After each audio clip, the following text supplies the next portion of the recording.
Joining us now, she's in her second season as head coach at Stetson. Of course, was a great player at USC Upstate. I speak of Shellie Robinson's back with us on the show. She's had a nice year, off season, got married, and now is getting set for fall ball to start in DeLand there. It's going to start Friday at UCF, which I'm familiar with that area. And then we'll have home games the next day, and then the following weeks after that. First, Coach, welcome back to the show. How you doing? I'm doing well, Eric. Thanks for having me. Appreciate it. Well, let's talk about it because you're actually going to start playing games, like I said, this weekend at UCF. Then you have a home game on Saturday up in DeLand. What are you looking forward to finding out about this group? And we'll talk about this group a little bit on the personnel side, what you have. But what are you looking forward to finding out about your team now that you're going to face somebody else? I think it's going to be good for them to see other competition. We just started 20-hour weeks this week, so we're very fresh into it. The new people, we've got 7 freshmen, 1 transfer. So I think it'll just be good for them to get that experience on the field against outside competition. You know, we'll be able to see how they're going to compete, see how they're going to grind it out in a game situation. So I'm excited about that. I'm excited to watch them go, man. I mean, it's been a good fall for us. And so I think just letting them get out there and play, that'll tell us a lot that we need to know for spring. Describe your first year as a head coach, having gone through it. You know, we had you on when you just got hired. You took over the program. You won 21 games. You double the win total from the previous year. You most wins since 2018. You get to the ASUN tournament, went 10 games in conference. How would you describe your first year as head coach? It was awesome. I mean, it was a great experience. Obviously, I always have very high expectations. So I think last year were a 30-win team, and we're deeper into the ASUN championship. But as far as coming off of, an 8-win season the previous year, it was a great climb in the right direction. The girls are buying into the culture and, what we're trying to do here as a coaching staff. And I think that it showed us, we are much better than we've shown in the past.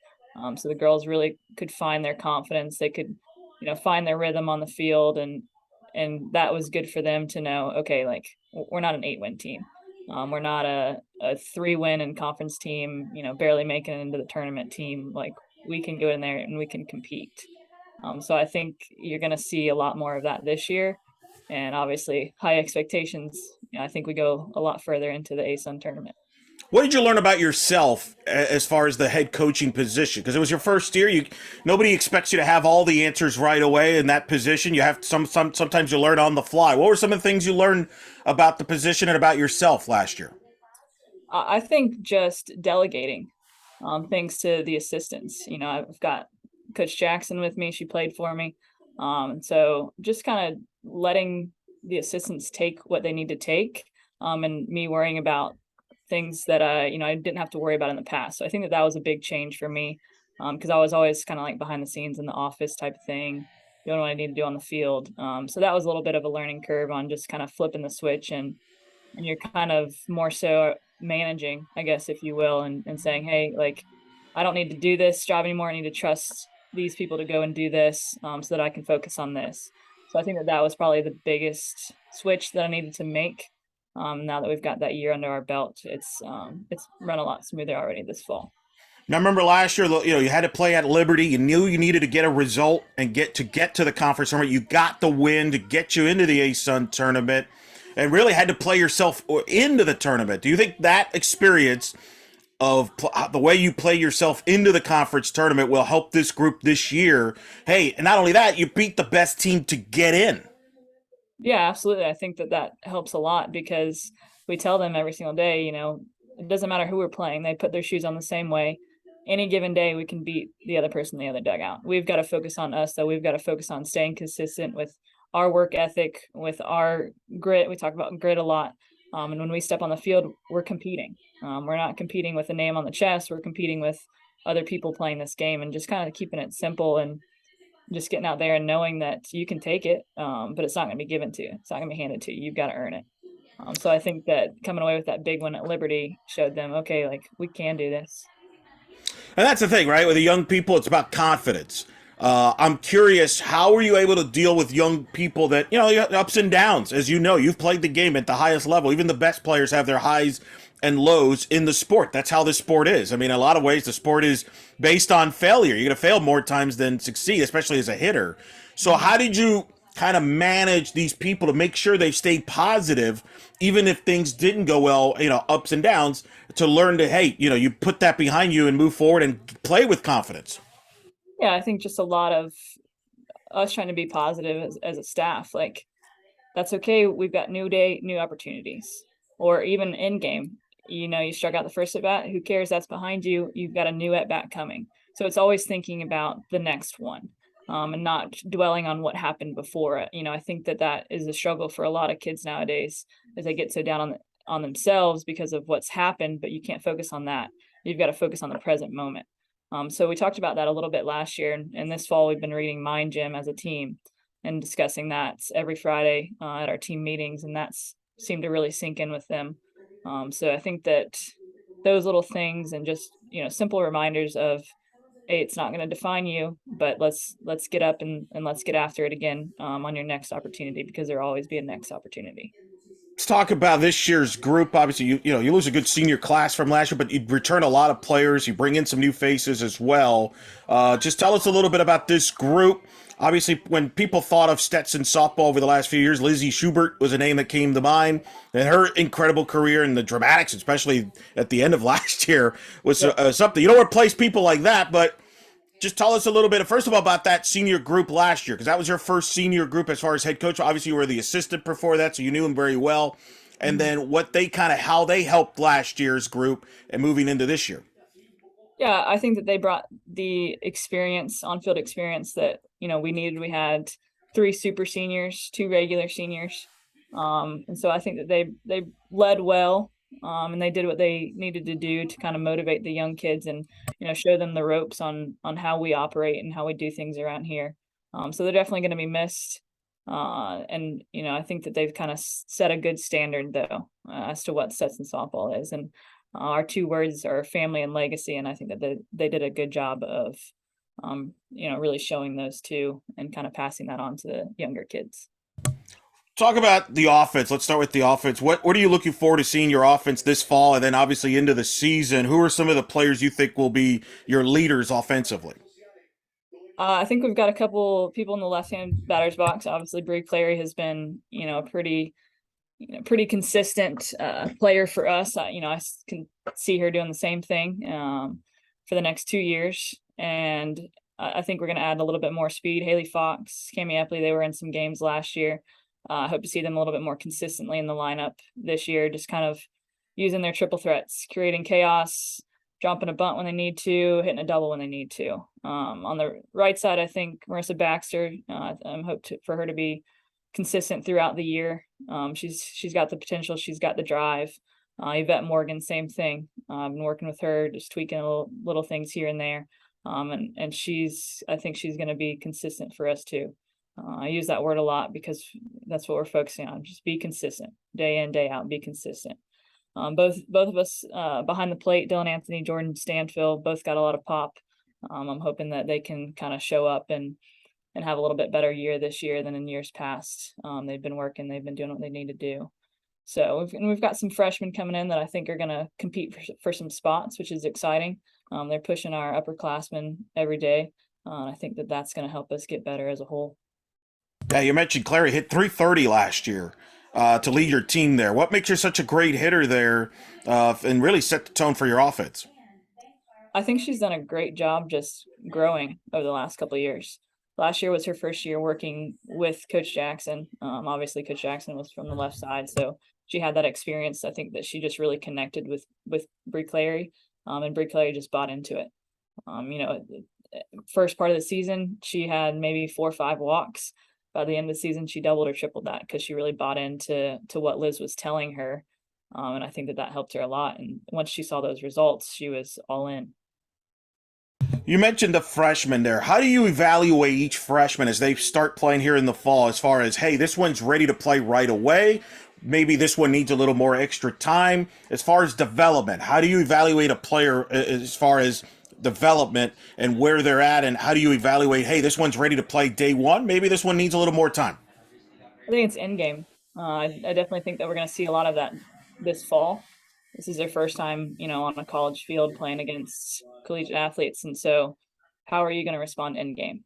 I think we're going to see a lot, like if they're in a pressure situation, what's their body language like, if they're making decisions on the field defensively, just quick, smart decisions, or is it kind of panicked because, I'm a little bit nervous.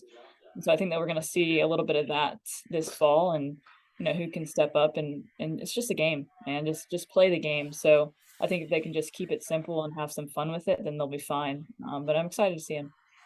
Pitching staff. How do you feel about your pitching staff going into the fall? Do you see it being more by committee? Do you see some pitchers establishing themselves at the top of the rotation? Give us your thoughts on the pitching staff, which really pitched well, especially at times last year. Really showed the promise, I think, in some of the players there last year. This fall, we'll pitch by committee. Again, we've got 2 freshmen on staff. I want them to get some time to, again, see against these types of hitters, these collegiate hitters, because it's different than travel ball. That the strike zone is going to be different. So get them, let them get a feel for that. So we'll pitch by committee this fall. I don't really anticipate it being much different in the spring. We do have 2 freshmen. We've also got Marissa Baxter, who pitched a little bit last year. She might get a couple innings. And then we've got Lauren Hobbs and Lauren Klein. So on the mound, I think we're solid. I think if we can kind of strategically move them in and out, then we can mess up some timing of some other teams, and I think that they'll do well. Yeah, and how with the freshman pitchers too. I mean, they could come in. The book's not on them. There can make it. You feel you can make an immediate impact with them. Yeah, absolutely. I think that they've got the stuff. They've got what it takes. And it's just with a lot of them, it's just the mental side of the game. And so that's why we're really honing in on that, and, making them slow the game down when it's speeding up. We talk about that too. It's like we move quick at practice, but how are you going to slow it down? You're going to be in a big moment in that circle. How do you slow the game down to get back to where you need to be to focus on the pitch at hand? So I think that they've done a good job with that. We've talked about that within the book, and just chatting one-on-one with them. So I think that they've got a good base for it.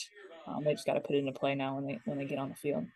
Speaking with Stetson head coach Shellie Robinson here on In the Circle. She's wearing an Atlanta Braves fan because she knows I'm a Marlins fan, so she wants to rub it in that her Braves are having a successful run here while the Marlins are at the bottom. You and Stephanie Best, both Braves fans, just trying to rub it in on me here. Just throwing that out. I'm sorry, Eric. I didn't know you were a Marlins fan. That's tough.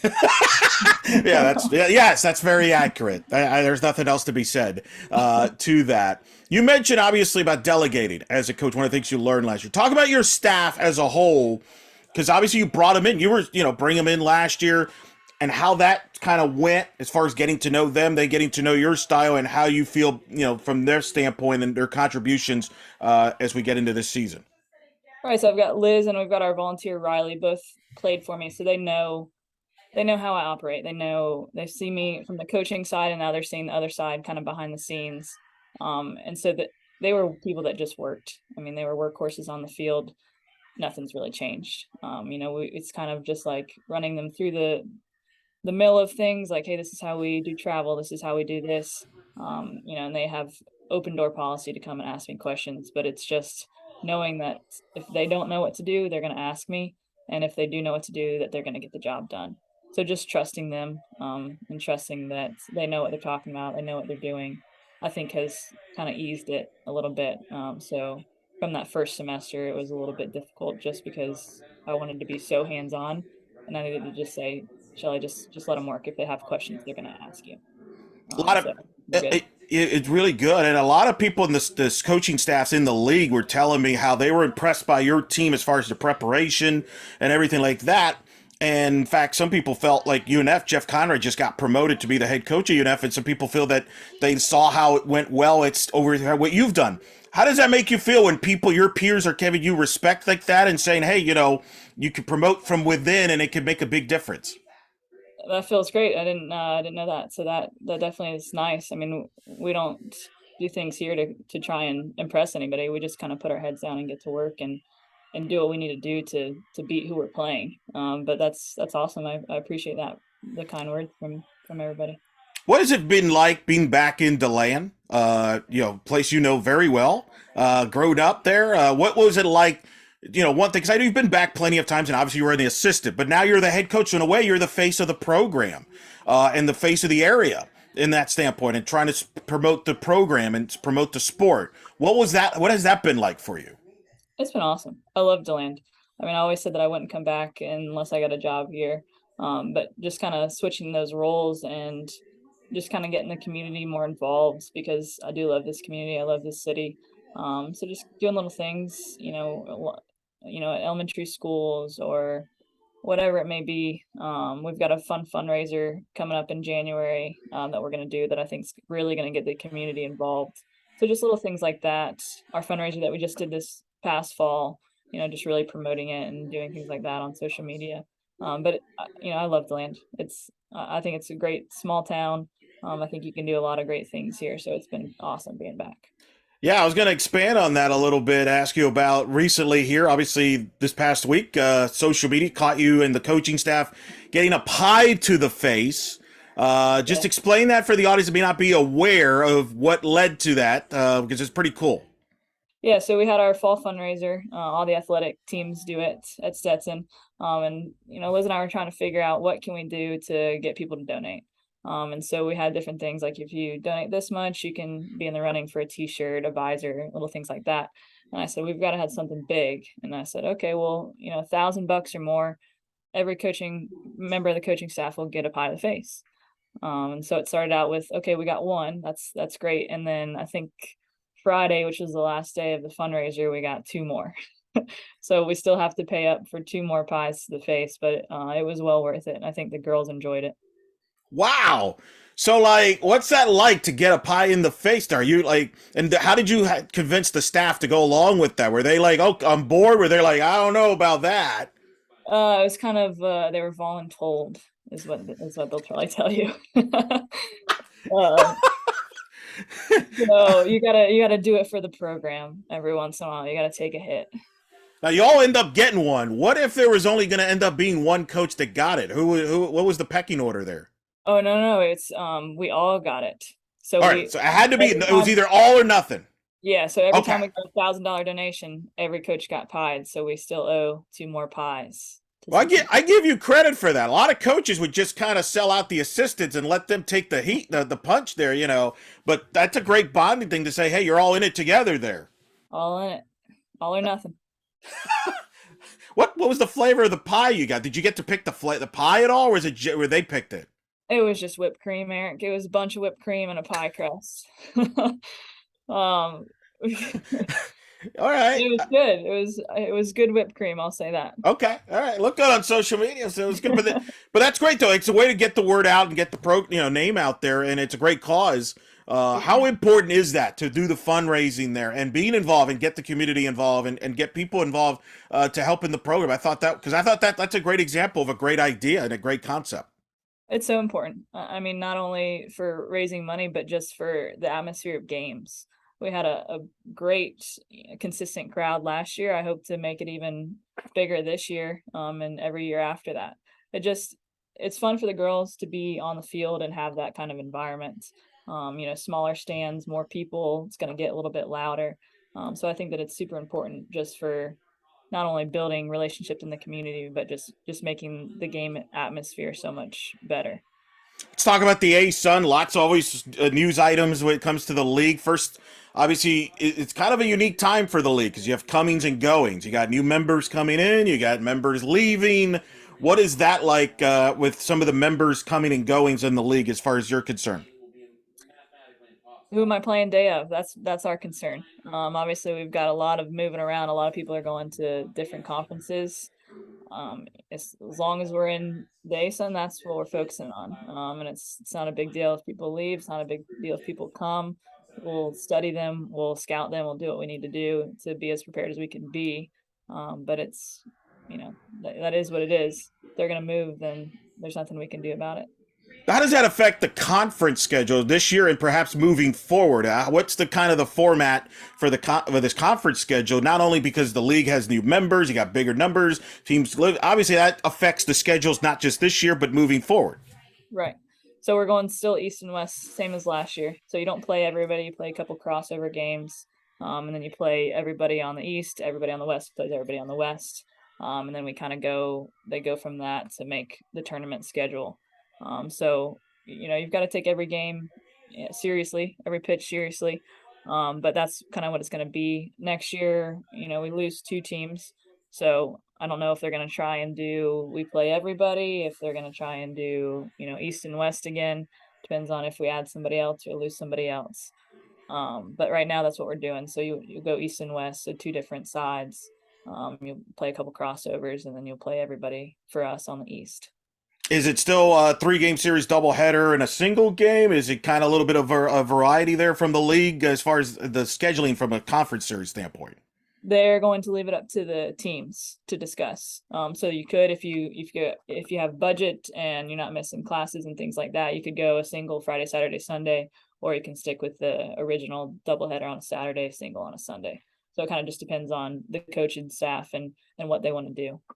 Does that make it challenging for you from scheduling a non-conference schedule, considering the kind of the tweaks and changes that you have within the league? Is that not a factor when you decide to schedule your non-conference schedule? Because I know last year you played a pretty tough non-conference schedule, and from what I understand, you're going to play another difficult, really gauntlet of a non-conference schedule. But does that affect it at all? Does that impact it? No, as soon as we had decided on an 8-week conference schedule, it was kind of, we could do whatever we wanted to do non-conference. There was talks about having a 9-week and a 10-week, so starting conference earlier, but we went with that 8-week, and so we had pretty much everything set before that was even made. So it really didn't affect us too much. I hope that it continues to not do that as we move forward. You're hosting the conference tournament. It's my favorite ASUN facility, the best facility in the ASUN. That's been awarded over the years as among the best fields in college softball. What does that mean to be hosting the conference tournament and the pride that comes with that? I think it's going to be awesome. I know the girls are excited. They get to sleep in their own bed. They don't have to travel. They don't have to do things like that. They're on their home field, so home field advantage. They're confident there. They're comfortable there. So there's a lot of advantages that comes with it. And we've got a great playing facility. So I think that it'll be fun. It'll be exciting. And we're ready to roll. You're starting fall ball at UCF. I don't know if that was coincidental or not, but obviously they had a great year. They hosted, won a regional, got to the Supers. 3 teams in the state of Florida got to host regionals, were national seats. It shows the great talent in the state. And I know that's kind of the direction you want your program to go. Just talk about the state of Florida and softball in general, because you're going out and playing these teams, and that's the benchmark, and you want your program to get to that level. Yeah, absolutely. I think that it's awesome. I mean, talent in Florida has always been at a high. Obviously, I played high school, travel ball, everything in Florida. And we've always had good talent, probably because we can play year round. We don't ever have to take breaks from it. But I think that it's awesome. I think that it's, very exciting to have 3 teams host. I think that you'll continue to see Florida teams host regionals, super regionals, everything that we can. So it's good for the state. It's good for us to have those teams so close, because we can go and play them and they can come and play us, and we get that experience against high level teams. So I think that it's awesome. We're excited to play tough competition at a conference, because I think that it's only going to make us better when we get into conference. How has softball in the state changed since you played? I don't know.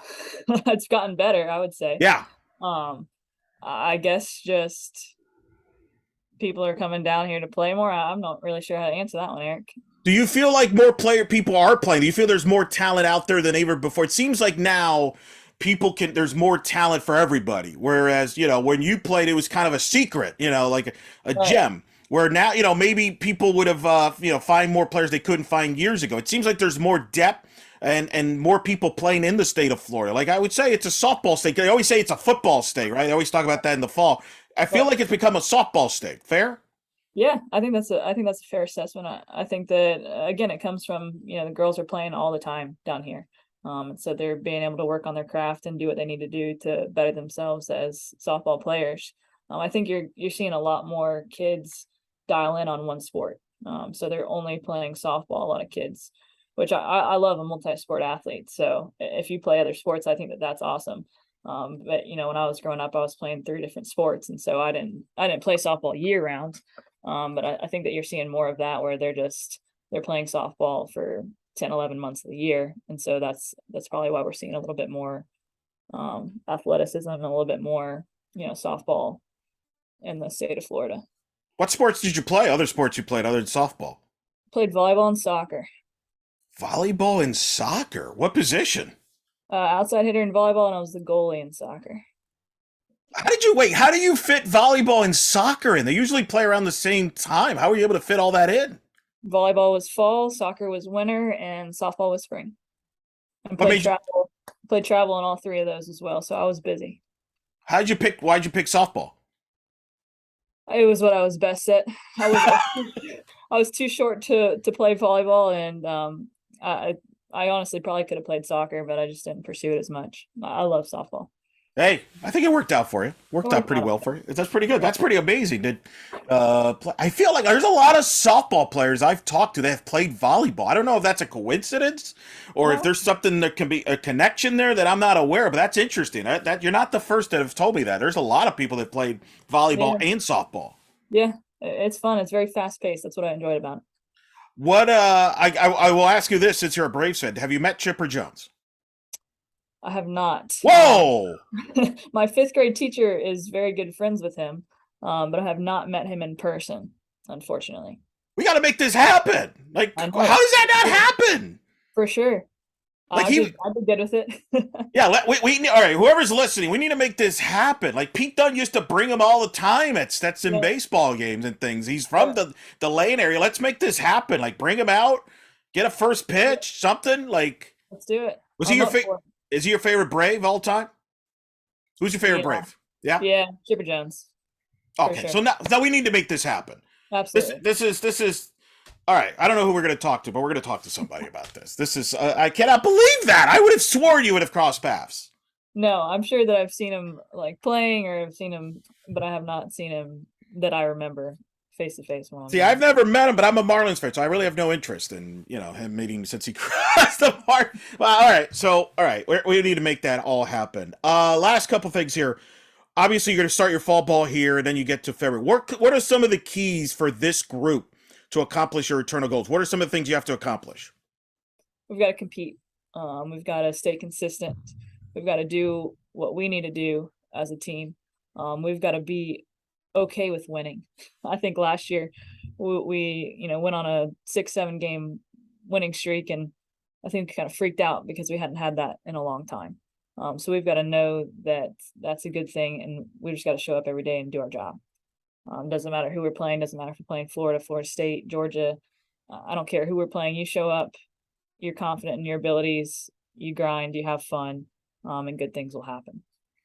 Well, we look forward to it. We're going to see your team up close Friday in Orlando at UCF. Looking forward to that. And then obviously you'll be playing a lot at home in the fall. Before you know it, the season will get going. I know you'll have some great teams on your schedule. So we look forward to that. Coach, always a pleasure to talk to you. Thanks for doing this and taking the time. I look forward to seeing you in person and your team on Friday, but we'll talk then. But in the meantime, thanks for coming on. Thanks, Eric. I appreciate it.